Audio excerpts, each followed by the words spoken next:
everyone. Welcome to today's session. It is my pleasure to welcome today's speaker, Leonardo Rivadeneyra, Associate Director of Translational Medicine at Agios Pharmaceuticals. Leonardo is a translational scientist with expertise in bridging laboratory research and clinical development in rare hematologic diseases. In his roles at Agios, he supports translational medicine efforts aimed at advancing innovative therapies for red blood cell disorders. His research interests reflected in his scientific publications include red blood cell biology, cellular metabolism, and translational approaches to developing new treatments. Agios Pharmaceuticals is a biotechnology company focused on developing innovative therapies for rare diseases, with a particular emphasis on genetically defined disorders and rare hematologic conditions. The company pioneered the development of mitapivat, the first oral pyruvate kinase activator, and continues to investigate its potential across a range of hemolytic anemias. Today, Leonardo will take us through the fascinating journey of mitapivat, highlighting how decades of research on red blood cell metabolism have translated into a novel therapeutic approach for thalassemia. We are delighted to have him with us today. Leonardo, thank you for joining us today, and the floor is yours. Just to let everyone know, the session is recorded and will be disseminated through our social medias later on. Leonardo, the floor is yours. Thank you so much for the introduction. Can you see the slides? Yes. Okay, yeah, so thank you for the introduction. Good morning and good afternoon, depending on where you are joining us from. First of all, thank you to the organizers for the invitations to share our data here, and thank you all for being here as well. My name is Leonardo Rivadeneyra. I'm an Associate Director in Translational Medicine at Agios. And before I get into the science, I just wanted to spend a few seconds on explaining what translational medicine does at Agios, because I think it'll give you helpful context for how this story is organized. So our role sits at the interface between discovery and clinical development. And as such, we take the mechanistic understanding from preclinical models and use it to shape clinical hypotheses, biomarker strategies, and readouts that can be tested in patients. Also, in parallel, to keep deepening the understanding of our mechanism of action of our molecules, we also establish close collaborations with specialized investigators in the field. And these partnerships are essential for advancing the preclinical science. And you will see that all the preclinical data that I will show today comes from exactly this type of collaboration. So today I want to take you through one of the most compelling preclinical to clinical stories that we have at Agios, and one that we've been working for the past several years, which is the development of mitapivat in thalassemia. The structure of the talk is intentional. I will start with the preclinical foundations that motivated the program, covering the molecular and cellular biology of pyruvate kinase activation in thalassemia. And then I will transition into some selected clinical results from the two global phase 3 trials, Energize and Energize-T. So some disclaimers are outlined in this slide. This presentation is intended for scientific informational purposes only, and I'm presenting on behalf of Agios. I'm an employee and shareholder. So I would like to start with a big picture of the pathophysiology of thalassemia. As many of you know, thalassemia is a hemolytic anemia caused by mutations in the alpha or beta globin change of hemoglobin. These mutations lead to an imbalance in the alpha to beta globin ratio, which drives the formation of globin aggregates that precipitate inside erythroblasts in the bone marrow, generating reactive oxygen species and producing both oxidative stress and an increased energy demand. The oxidative stress then leads to apoptosis of erythroprecursors in the bone marrow in a process that we know as ineffective erythropoiesis. The few red blood cells that do reach the circulation are more fragile and short-lived, causing chronic hemolysis and anemia. The tissue hypoxia driven by ineffective erythropoiesis and hemolysis further stimulates the bone marrow activity, generating a self-perpetuating cycle of ineffective erythropoiesis and hemolysis. This can eventually lead to bone marrow expansion and bone disease, extramedullary hematopoiesis, iron and hypoxia-related and organ damage, and also vascular events, all of which can ultimately produce additional acute and long-term complications. So red blood cells are metabolically unique in the sense that they do not have a mitochondria and therefore cannot produce energy through oxidative phosphorylation, which is the main energy producing pathway for every other cell in the human body. Every molecule of ATP that a red blood cell needs must come from glycolysis, which highlights how critical this pathway is for red blood cells. So what is pyruvate kinase? Pyruvate kinase is an enzyme shown here in green on the glycolysis diagram on the left that converts phosphoenol pyruvate, or PEP, into pyruvate, releasing ATP in the process. Pyruvate kinase is encoded by 2 different genes that produce 4 main isoforms that are distributed differently across different tissues. So PKR is specifically expressed in red blood cells, and PKM2 is expressed in differentiating tissues, including the early stages of hematopoiesis, and also you will see later in this presentation in erythroblasts. And PK function and ATP production in healthy red blood cells is critical for normal RBC function, since it's necessary to maintain a proper energy balance, membrane integrity, and overall cell survival. So what is mitapivat and how does it fit in this picture? Mitapivat is a small molecule allosteric activator of pyruvate kinase. It binds at the dimer-to-dimer interface of the protein, and it stabilizes the high affinity tetrameric conformation of both PKR and PKM2 isoforms. The functional consequence of this binding is enzyme activation, causing increased glycolytic flux, and as a consequence of that, also an increased ATP production. So why does this matter? Why is this important in thalassemia? As I mentioned before, the oxidative stress in thalassemia drives an increase in energy demand. And this is because ATP is required to clear the globin chain precipitate, which is the root cause of the disease, and also to repair oxidative cellular damage and maintain erythrocyte membrane integrity. However, there are several studies of erythrocyte from thalassemia patients that have shown a clear metabolic alteration and suggest that the available ATP levels may be insufficient to meet this increased metabolic demand. Importantly, as you will see later on this presentation, ATP production is also critical at the bone marrow level in the erythroblast. Collectively, this data provides a strong rationale for PK activation as a therapeutic strategy to improve red blood cell health and survival, and ultimately ameliorate ineffective erythropoiesis and hemolysis in thalassemia. So now that we have established why glycolysis and ATP are central to red cell biology in thalassemia, I want to take you through the preclinical foundation that supported the clinical development of mitapivat. Specifically, I will walk you through how pyruvate kinase activation reshapes the metabolic and redox landscape of thalassemic erythroid cells, improve erythroid maturation, and ultimately translate into increased red blood cell numbers and improve hemoglobin levels. So I want to take a minute to walk you through the 2 foundational studies that we will cover today. Both were led by Professor Lucia De Franceschi and her team at the University of Verona in collaboration with Agios. The first study here on the left by Mate and colleagues was published in the Journal of Clinical Investigation in 2021. And it established in vivo proof of concept in thalassemia, and it addressed the question of how PK activation affects ineffective erythropoiesis and anemia in a mouse model of beta thalassemia. And these preclinical findings provided the rationale for further clinical development. The second study on the right by Siciliano and colleagues, published in 2025 in Blood Advances, extended the findings from the 2021 CCI paper and deepened our understanding of mitapivat mechanism of action by examining how PK activation reshapes metabolism in human erythroblasts in vitro. I want to mention upfront that for both papers, I will only be showing a selected subset of results today because there is simply too much to cover in a single talk. But both publications are full of really rich and interesting findings, so I strongly encourage anyone who wants to go deeper to read the original papers. So I'm going to start first with the Mate in vivo proof of concept.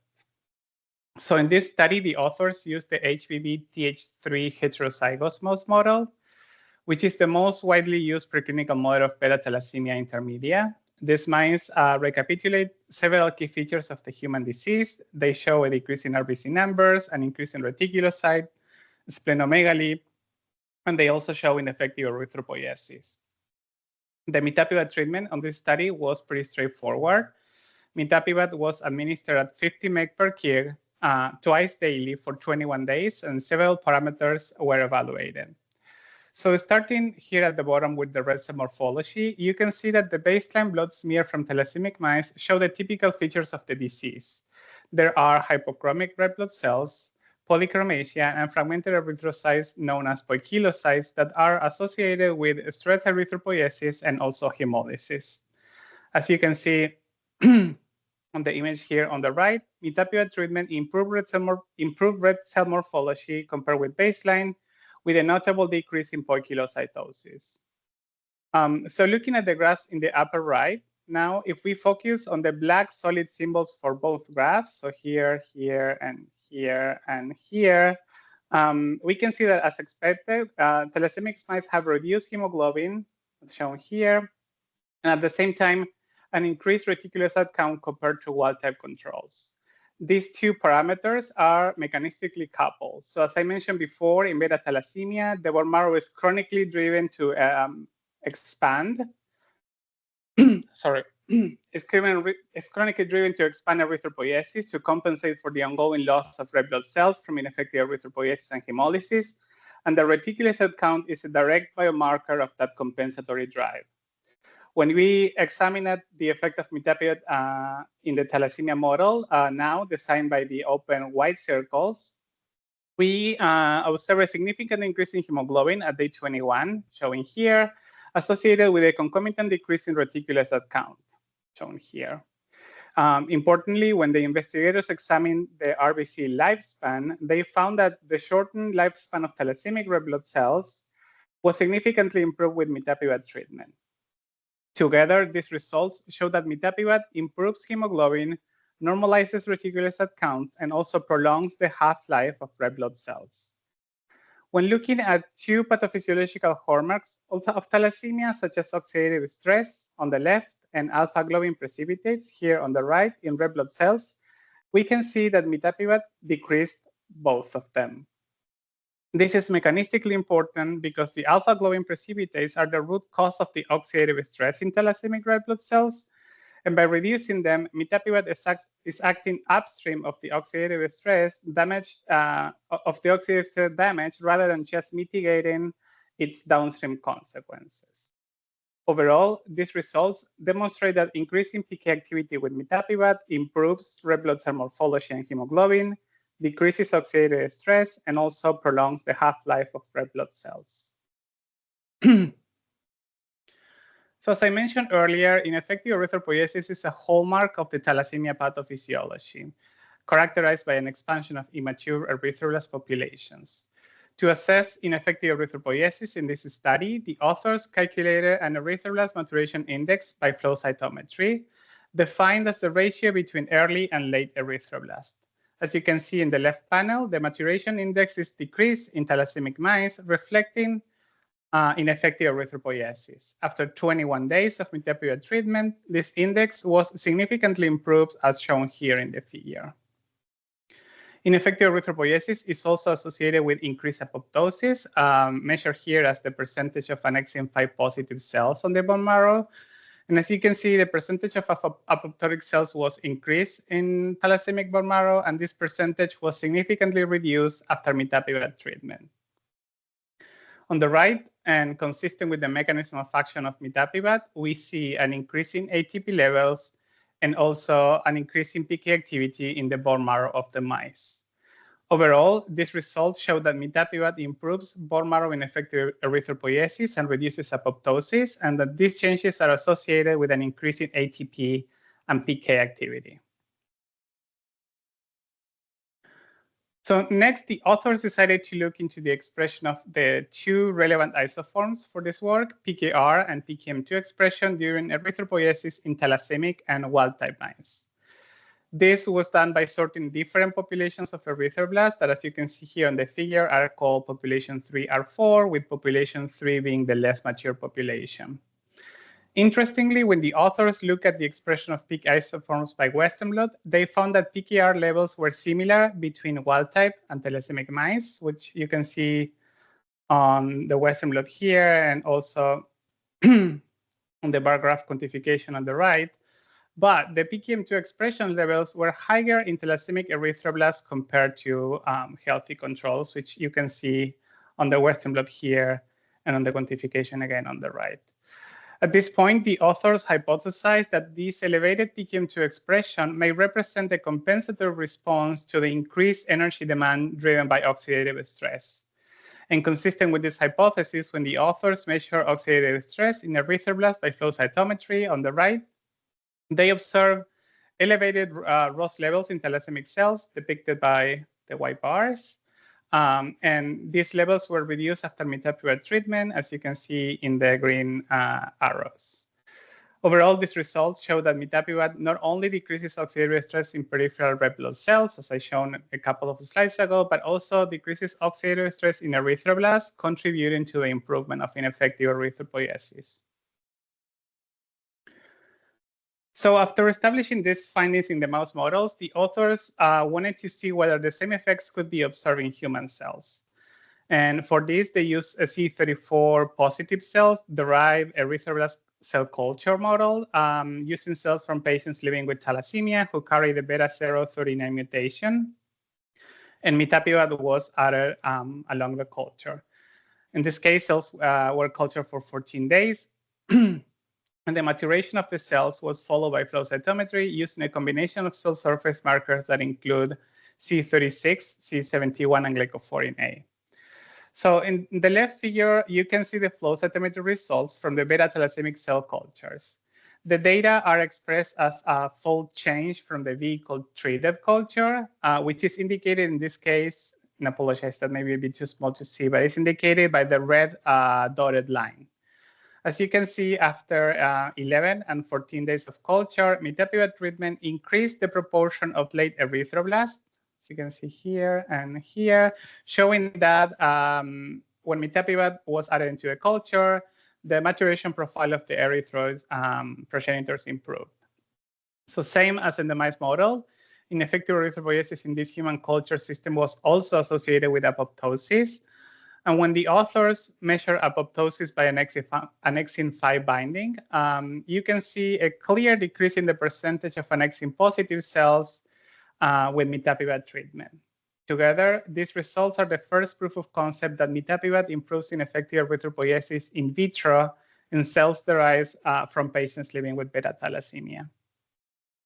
Taken together, this first part of the work delivered two important messages. First, in vivo, mitapivat ameliorated ineffective erythropoiesis and improved anemia, hemolysis, and cell survival in the beta thalassemia mouse model. And second, they also showed that the mouse findings translate to human thalassemic erythroblasts, setting the stage for not only clinical development, but also for deeper mechanistic work that we will discuss next. So the 2025 Siciliano paper in Blood Advances gave us a much deeper understanding of how mitapivat reshapes the biology of human thalassemic erythroblasts. The authors focus in this case entirely on the in vitro system, using the same CD34 positive cells derived erythroblast cell culture model that I described earlier, with patients carrying the beta-039 mutations and where mitapivat was added during the culture. What I think it makes this study particularly powerful is the methodologies that the authors use. In this case, rather than just looking at a handful of pre-selected markers, the authors applied untargeted omics to profile not only the entire metabolome, but also to perform proteomics and cysteine redox modification analysis. And personally, I think that the beauty of this unbiased system-wide approach when you're trying to understand a mechanism of action is that you really let the biology tell you what is changing and what is happening. And as you will see in the next slide, this approach gave us a really good integrated view of how mitapivat reshapes the erythroblast biology. So first, I would like to start with the morphology of the beta thalassemia erythroblast in culture, shown here in the left in the photos. As you can see, these cells displays reduced nuclear chromatin condensation and an abnormal cytoplasm to nucleus ratio. There is also an improvement in cell growth, as shown here in the graph at the bottom. This phenotype was associated with a comparable expression of PKR, but again, a marked increase in PKM2 expression confirmed both by qPCR, you can see here, and also by Western blot. And this is really interesting because the findings mirrors what was observed in the mouse model, suggesting again that this persistent PKM2 expression may be a compensatory response to the oxidative stress and metabolic disturbance in human cells. So to ask whether the metabolism was indeed disturbed in beta thalassemia erythroblast, the authors first turned to a classic metabolomic analysis shown here on the heat maps on the right. So the heat maps make it clear that both the overall metabolic states shown here in the middle heat map and the glycolytic pathway on the right look very different in beta thalassemic cells compared with healthy controls. And also importantly, the authors detected increased signs of lipid peroxidation, protein oxidation, probably due to the increase in the oxidative stress in the cells, and abnormalities in the glycolytic pathway.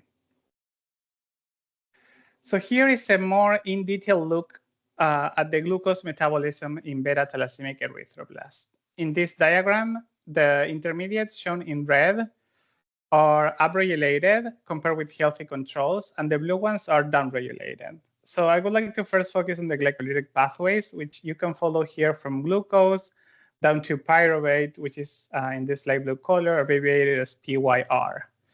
In the figure, we see in red an accumulation of nearly all glycolytic intermediates all the way up to PEP, which again is the substrate that PK uses to generate pyruvate and ATP. But strikingly, the amount of pyruvate itself was decreased, even though the whole pathway was upregulated. And this suggests a potential metabolic bottleneck at the PK level. This diagram also shows that beta thalassemia erythroblast reroute glycolysis towards the pentose phosphate pathways, which is the pathway that I have highlighted here in this red square. The pentose phosphate pathway is a key metabolic branch that runs in parallel to glycolysis and serves two essential functions in red blood cells. One is to generate ribose 5-phosphate, which you can see here for nucleotide synthesis. And I think most importantly for these discussions, it produces NADPH, which is the reducing equivalent that fuels the cell's antioxidant defense systems. This increase in NADPH is essential to sustain antioxidant systems such as the peroxyredoxin family, which plays a crucial role in detoxifying reactive oxygen species. Peroxyredoxins are among the most abundant antioxidant proteins in the red blood cells, and they work by neutralizing hydrogen peroxide. As you can see here on the heat map in the middle, the peroxyredoxin family is upregulated in beta thalassemia erythroblast, and this was confirmed at the protein level for PRDX2 on the right. This upregulation once again highlights the oxidative intracellular environment of beta thalassemia erythroblast.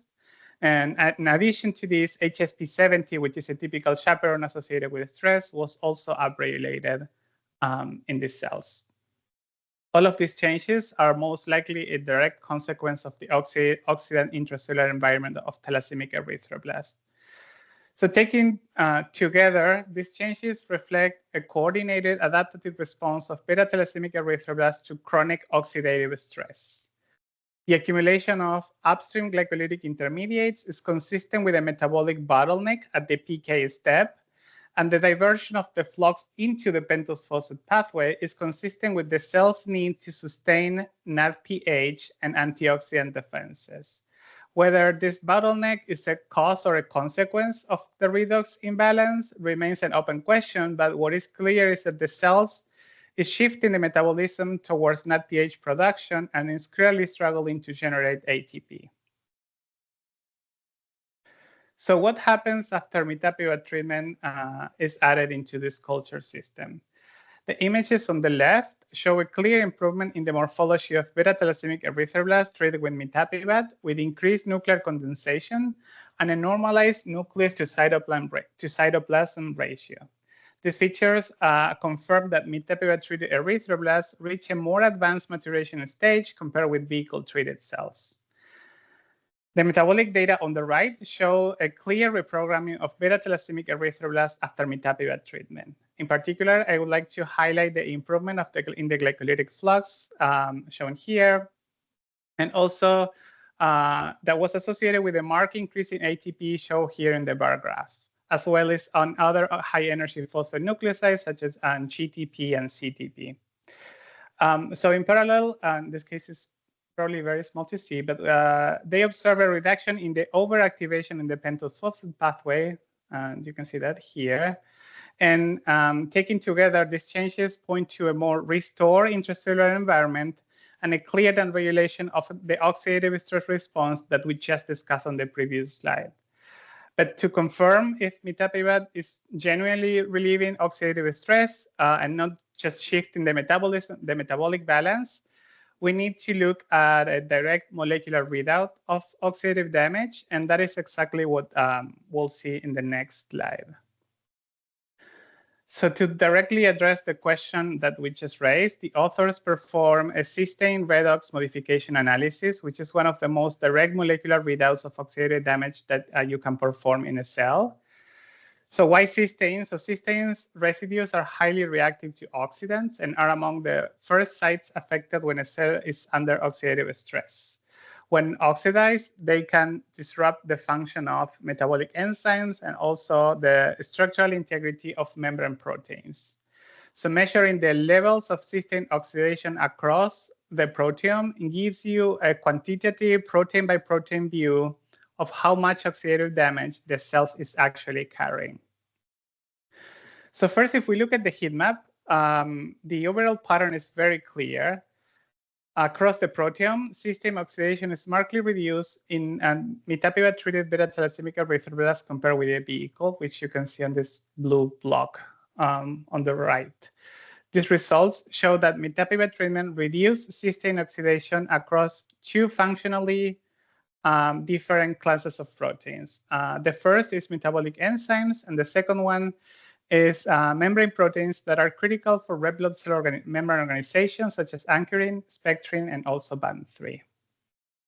And this is mechanistically important because it confirms that mitapivat is not only correcting the metabolic imbalance of thalassemia erythroblasts, but also relieving the chronic oxidative burden that drives ineffective erythropoiesis in the first place.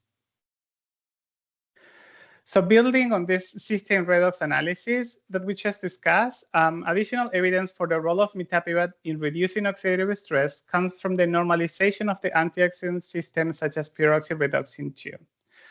So as I mentioned earlier, peroxyredoxin 2, or PRDX2, is the dominant antioxidant protein in red blood cells and one of the most abundant proteins in the cytoplasm. So both its expression and localizations are both highly informative readouts of the cell's redox state. So the Western blots on the left show that mitapivat normalizes PRDX expression at both early and late phases of erythropoiesis, bringing levels in beta-thalassemia erythroblasts back towards those observing healthy controls, as you can see on the Western blots. The cellular localization data for this protein are equally important. Under oxidative conditions, PRDX2 has been reported to translocate to the nucleus to protect DNA from oxidative damage. And this is precisely what we see here in the middle panel, with nuclear PRDX2 localization shown in red in beta-thalassemia erythroblasts compared to healthy controls that we can see here on the top, where PRDX2 is localized in the cytoplasm. Consistent with the relief of oxidative stress, the bottom panel and the quantification also on the right shows that mitapivat restores normal cytoplasmic localization of PRDX2 in beta-thalassemia erythroblasts. Overall, these results show that the oxidative environment of beta-thalassemia erythroblasts is markedly improved after mitapivat treatment. The normalization of PRDX2 expression and its restored cytoplasm localizations are two complementary readouts of that improvement, reflecting a cell that no longer needs to mount the same chronic antioxidant response and is returning to a redox state much closer of that of a healthy erythroblast. So finally, additional evidence of the beneficial effect of mitapivat on cellular function and signaling comes from the modulation of autophagy and mitophagy networks.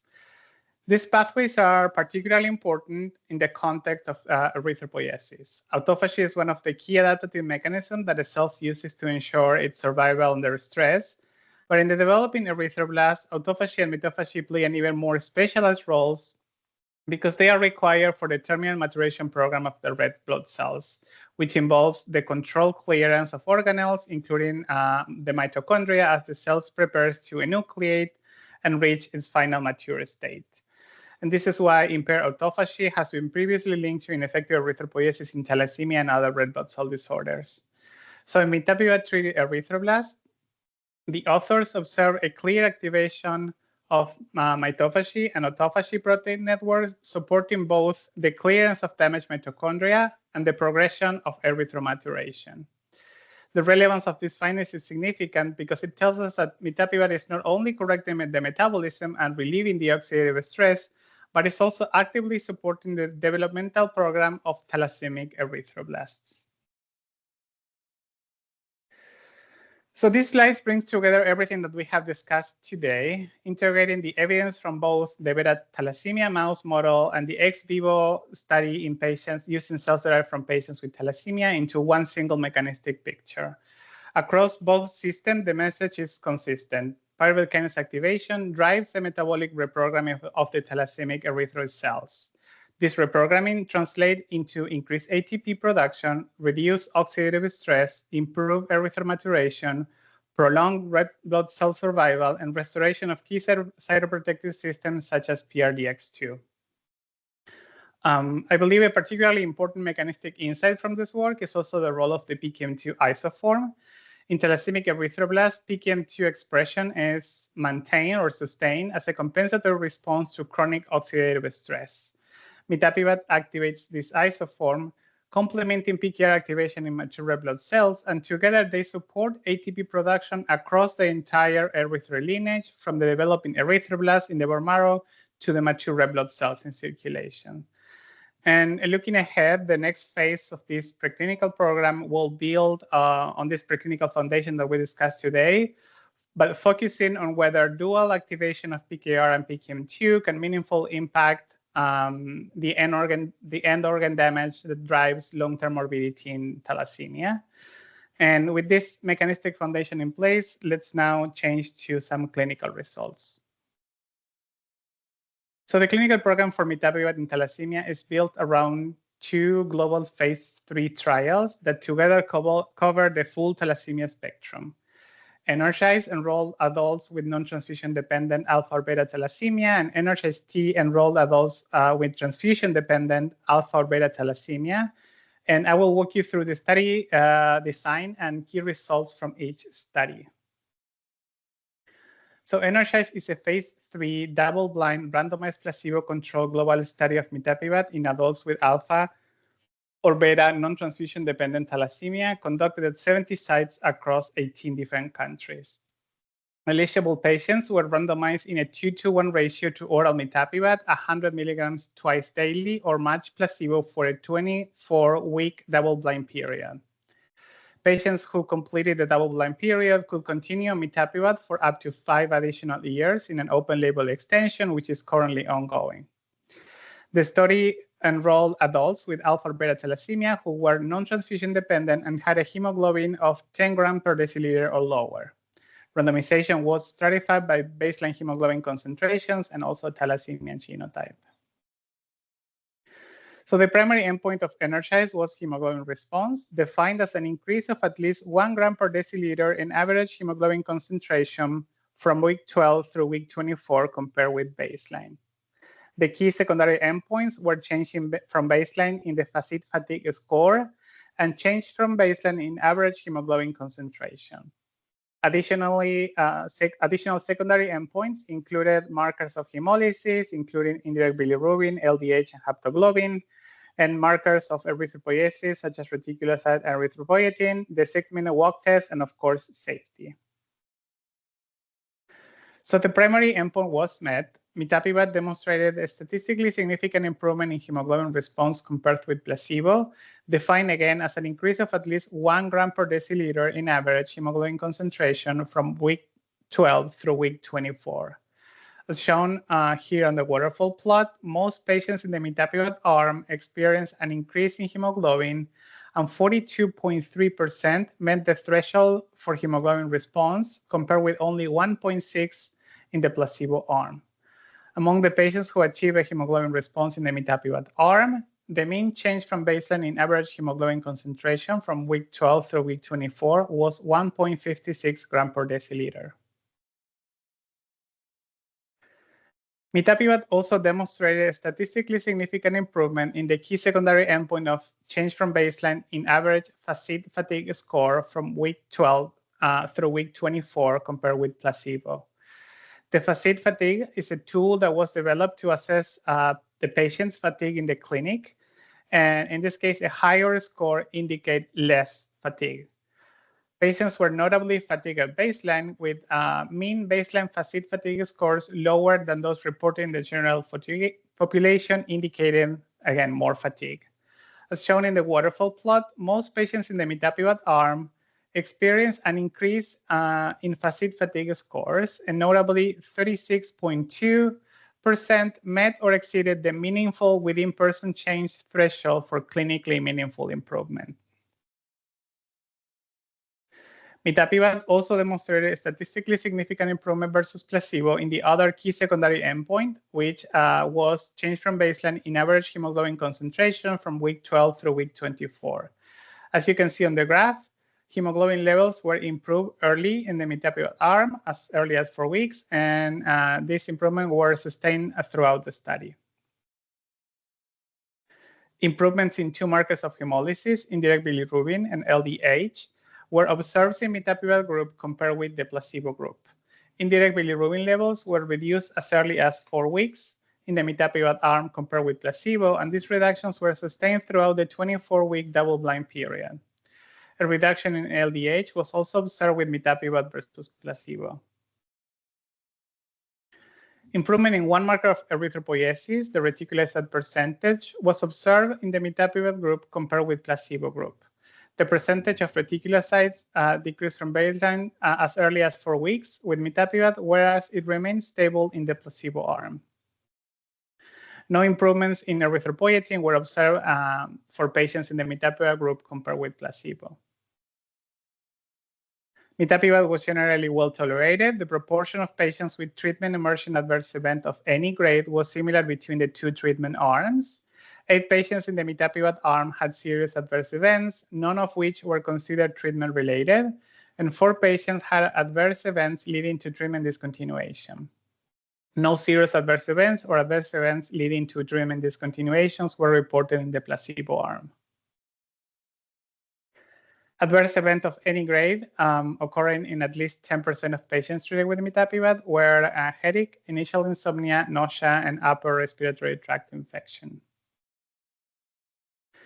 So switching now to ENERGIZE-T, this study is a phase 3 double-blind randomized placebo-controlled global study of mitapivat in adults with transfusion-dependent alpha or beta thalassemia conducted in 19 countries.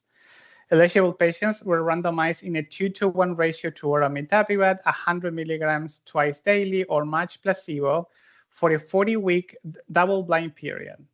Patients who completed the double-blind period could continue on mitapivat for up to 5 additional years in an open extension that is currently ongoing. The study enrolled adults who had received 6 to 20 transfused RBC units with no more than 6 weeks between adjacent transfusions during the 24-week period before randomization. Randomization was stratified by beta-0 versus non-beta-0 genotype, and also by geographic region. So ENERGIZE-T was designed with a comprehensive set of transfusion reduction endpoints to capture both the magnitude and the durability of the response. The primary endpoint was transfusion reduction response, or TRR, defined as a reduction of at least 50% in transfused red blood cell units and a reduction of at least 2 units in any consecutive 12-week period through week 48 compared with baseline. Key secondary endpoints included additional TRR definition assessed over a longer or fixed time intervals, transfusion independence, and of course, safety. And for the purpose of today, I will only focus on the results of the primary endpoints and also on safety results. So the primary endpoint of transfusion reduction response was defined again as a reduction of at least 50% in transfused RBC units and a reduction of at least 2 units in any consecutive 12-week period through week 48. This endpoint was designed specifically for the statistical assessment of transfusion burden in a clinical trial setting, and it could be met in any rolling 12-week interval during the core trial period. Patients could potentially meet at the endpoint in more than one 12-week interval, but they were counted only once for the response. From a real-world clinical practice perspective, this could be achieved either by reducing the number of units at each transfusion, by reducing the frequency of transfusion, or by a combination of both. So the image here on top shows a hypothetical example of how achieving this endpoint might look like for an individual patient who receives 2 RBC unit per transfusion before treatment and continues to receive 2 units on treatment, but with a decreased frequency. As you can see on the graph at the bottom, the primary endpoint was met. A transfusion reduction response was achieved in 30.4% of patients in the mitapivat group compared with 12.6% in the placebo group.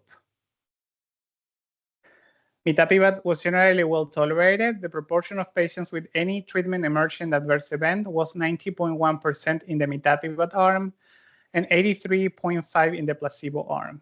Serious treatment emergent adverse events were reported in 11% and 15.3% of patients in the mitapivat and placebo respectively. Of these, 2.3 and 1.2 respectively were considered treatment-related.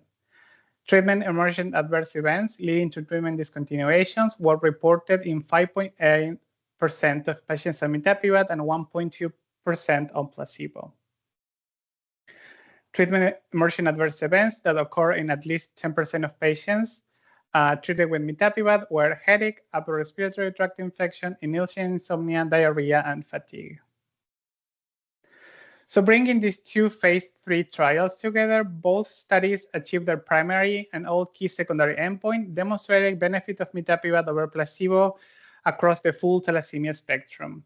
This included significant improvements in hemoglobin and fatigue, observed improvements in indirect bilirubin, LDH, and reticulocyte percentage consistent with the mechanism of action of mitapivat, and significant reduction in transfusion burden with a durability of response up to 36 weeks during the 48-week double-blind period.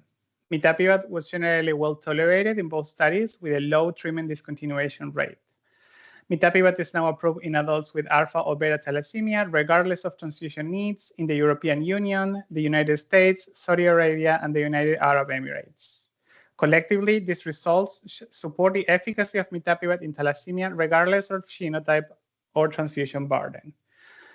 Overall, the preclinical and clinical results consistently support the role of mitapivat in thalassemia, and we remain committed to studying the long-term impact of dual PKR and PKM2 activation on disease-related morbidities, and continue also to expand our understanding of its mechanism of action. Before I close, I want to take a moment to acknowledge the people who made this work possible. First, I want to thank our academic collaborators, in particular, Professor Lucia De Franceschi and her team at the University of Verona, including Alessandro Mate, Angela Siciliano, and Enrica Federti, and all their colleagues. I also want to thank all the Energize and Energize T investigators, study coordinators, and clinical teams across the world. Most importantly, I also want to thank the patients and their family who participated in the Energize and Energize T studies. Every data point that I showed today represents a real person who chose to take part in this program, and without them, it would be impossible.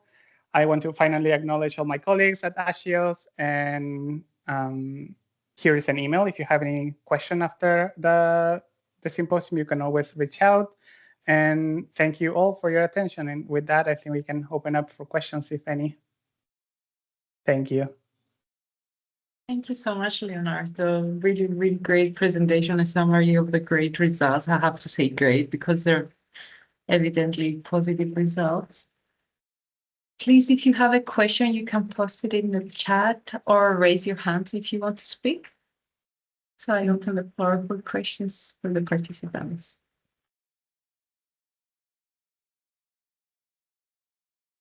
I have to say also congratulations for the EMA approval recently in May for That was very using exciting. Yes, Thank I'm you. sure.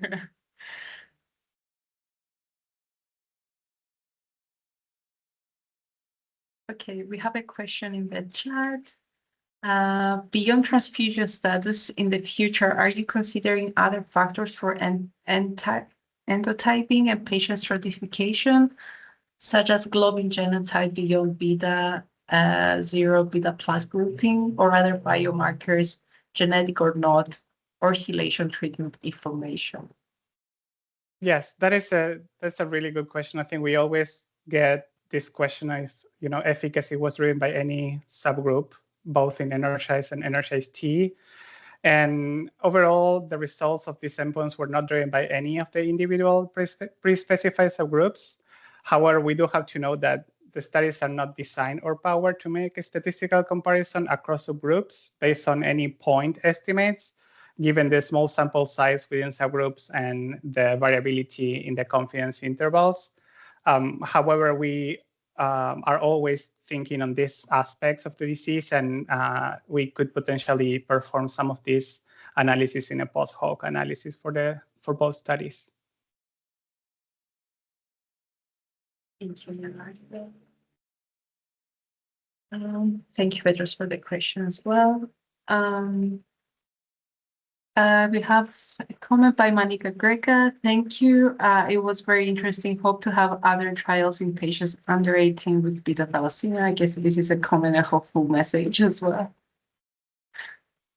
Yes, Agios is actively thinking on the pediatric THAL studies that hopefully will start soon globally.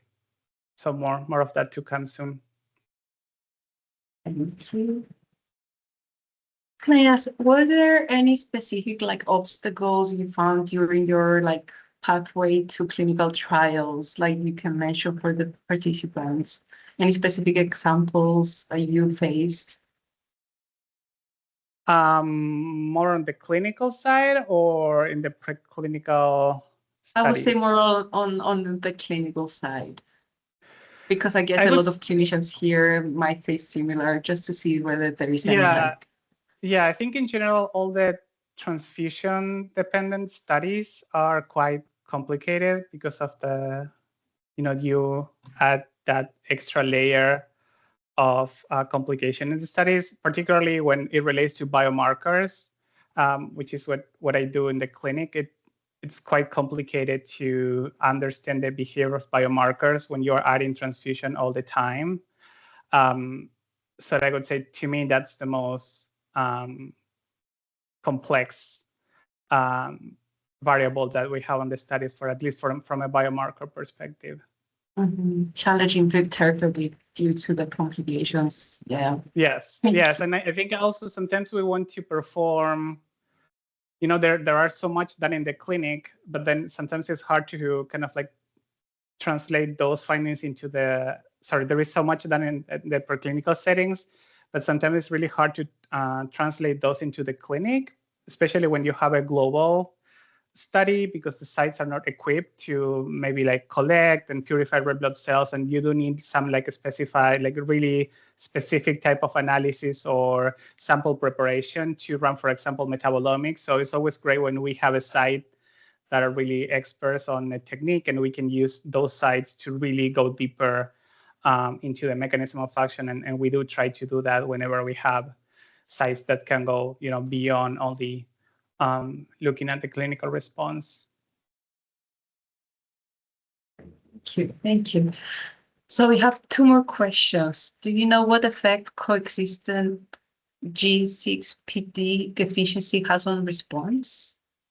I don't think we've looked into that subgroup analysis. That's something that I believe the data was collected, but that's something that can be done in a post hoc analysis. And I see the other, did you mention any difference in the genetic, in the responder versus not responders related to genotype? And again, the results were not driven by any pre-specified groups. However, again, the study is not powered to make statistical comparison between both. It's just to see a trend. But overall, the result was higher in the imidapivir compares versus the placebo arm. Thank you. I guess we have a long way to figure out more, but this is a really, really promising therapy. I guess we don't have any other questions. So I will again say special thanks to Agios Pharmaceuticals and you, Leonardo, for your time and the great presentation, and to our participants for their great questions and for staying with us throughout this webinar. Yeah, thank you for the opportunity to present the data. Thank you all for your attention. Thank you, Leonardo. Have a good day, everyone. Thank you.